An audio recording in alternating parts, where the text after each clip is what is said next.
before I had my first baby, I told my friends I was 50% sure I was going to love my baby. My friends, who are in fact both ship captains, said, "Arr, that's not good, me hearty." And I agreed, it's not good. 50% is not a reassuring number. But I reasoned that my baby was 50% my husband, and I love my husband. So I was probably going to at least like the baby. However, this baby was also 50% me, and the jury is still out on how I feel about myself. The point is, I was ambivalent. I had really, really wanted to be pregnant right up until the moment I was pregnant, and then I was not so sure. Anyway, next day, me and my husband, are in infant CPR class. Everyone introduces themselves. First couple due in 2 weeks, second couple, third couple due in 3 weeks, fourth couple due in a month, and us, me and my husband, we've got plenty of time, 5 weeks. They bring out the dolls. I look at the doll. I am concerningly ambivalent about the doll. Instructor leads us through all of the baby worst case scenarios. This was like watching car crash videos before taking your driver's test. Not inspiring. We move on to the meat and potatoes of the class: CPR, mouth to mouth, chest compressions. It's very weird to put your mouth on a baby doll because everyone listening to this knows exactly what that feels like. And yet, why? Do you know how that feels? Anyway, my husband does his turn compressing the doll. Instructor's very impressed. My husband is good at a lot of things. And I get a shot. I do the push push, and I put my mouth on the doll and I blow. Right? And I hear a pop. And I did hear it, but I also felt it because, yes, my water broke in infant CPR class while chest compressing a fake baby that I was ambivalent about. So all of a sudden, we skip to the head of the class. We are not due in 5 weeks. We are due right now because my water broke in a room filled with pregnant women like a sitcom because why not? So fast forward to the hospital. Hospital says, 5 weeks early. I don't get to stand up. I have to lie down. I say, the doc says the baby is big. Hospital says, doc's not here. I say, can I go to the bathroom? They say, yes, you can lie in the bed or you can go to the bathroom, but that's it. So did I mention I was planning a medication-free birth?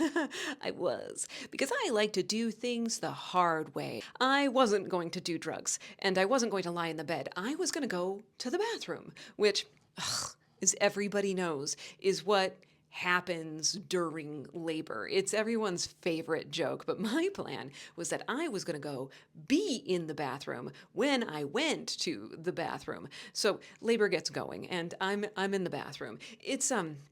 It's pretty intense. My husband's helping me out. He's good at it. He's good at a lot of things.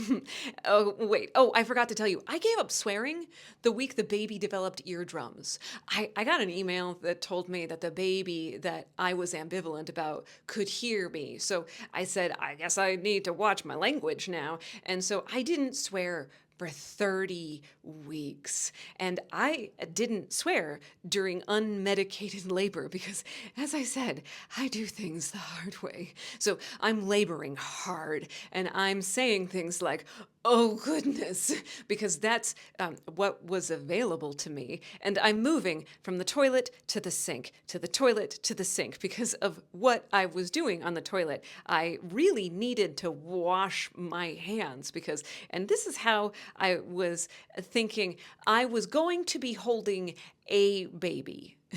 Not my baby, mind you, a baby. In my mind, I was like, at some point in this process, someone is going to hand me a baby, and I am really going to need clean hands because that is the only thing I remembered from the CPR class. So, toilet, sink, toilet, sink. Eventually, my doctor arrives, asks what's happening. I say, if someone doesn't give me some Purell, I'm never making it back to the bed. So they give me some hand sanitizer. I make it to the bed, and it's time to start pushing. By the way, if you do this, they are going to offer you a mirror. It is important that you say no. One of the best things about labor is that you do not have to see what everyone else is seeing. At no point am I thinking that there is any point to any of this. I'm just going through it. And then all of a sudden, they put a baby on my chest. And I look down at him and I think, there you are. there you are. Like I had been looking for him my entire life and I didn't even know it. Because no one will tell you that when you see your baby for the first time, you recognize him. Because your baby looks like people you already love. He looks like your husband and your mom and your dad and a little bit like Zero Mostel, but that won't last long. And then you're not ambivalent anymore because of course you love your baby. He's the whole point of all of this. You're not a single organism isolated in space. You're at one point in a line that reaches back to the beginning of time. And now the next point is on your chest. And he is the point. Anyway, isn't it cool that I'm friends with ship captains? Follow me for more of whatever this is.